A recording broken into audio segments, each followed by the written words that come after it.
Mymensingh city কর্পোরেশনের কার্যক্রম। এই সুযোগে বেপরোয়া হয়ে উঠেছে ব্যাটারি চালিত অটোরিকশা। রাস্তাঘাটের কোনো নিয়মই মানছেন না অটোরিকশা চালকরা। তাদের দাপটে সাবধানে চলতে হয় অন্য যানবাহনকে। এছাড়া অটোরিকশার এলোমেলো চলাচলে শহরের গুরুত্বপূর্ণ সড়ক ও অলিগলিতে দিনভর তৈরি হচ্ছে যানজট।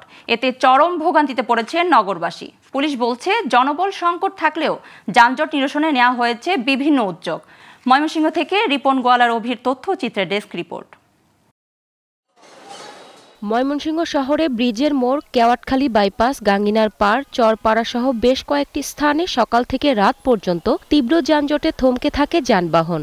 আর এই যানজটের প্রধান কারণ ব্যাটারি চালিত অটোরিকশা।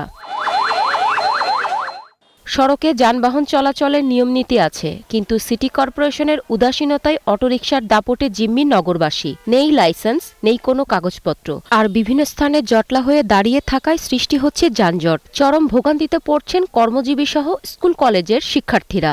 অটোরিকশাগুলো আছে বা ব্যাটারি চালিত যে রিকশাগুলো আছে, এটা কিন্তু আপনার ট্রাফিক সিস্টেম বা ট্রাফিক যে ল আছে সেই লগুলো মানছে। যে জায়গাগুলিতে যানজটটা হয় সেই স্পটগুলোতে র্যান্ডম ট্রাফিকিংটা লাগবে। রাস্তা ক্যাপাসিটি অনুযায়ী কিভাবে সমন্বয় করলে এই যানজট নিরসন হবে, আমি মনে করি যথাযথ কর্তৃপক্ষ সেটা অবগত আছেন। সবারই অফিসে অথবা নির্দিষ্ট গন্তব্যস্থলে কর্মস্থলে পৌঁছাতে বেশ কিছুটা সময় বেশি নিয়ে পৌঁছাতে হয়, অথবা সময় যদি আমরা বেশি নিয়ে না বের হই তাহলে দেখা যায় যে আমাদের পৌঁছতে আসলে লেট হয়ে যায়। নতুন বিভাগীয় শহর ও রেল ক্রসিং এর উপর ফ্লাইওভার তৈরি, সড়ক প্রশস্ত সহ যানবাহন চলাচলের নীতিমালা কঠোরভাবে প্রয়োগ করা হলে যানজট দূর হবে বলে মনে করছেন নাগরিক নেতারা।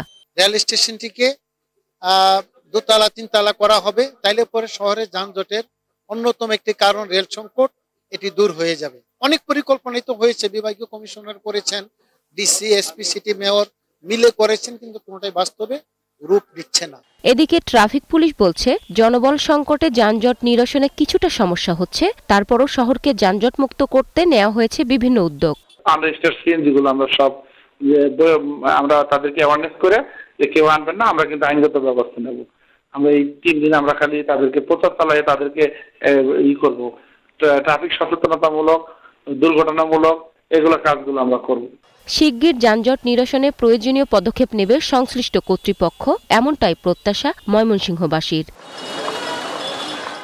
Global television, news desk.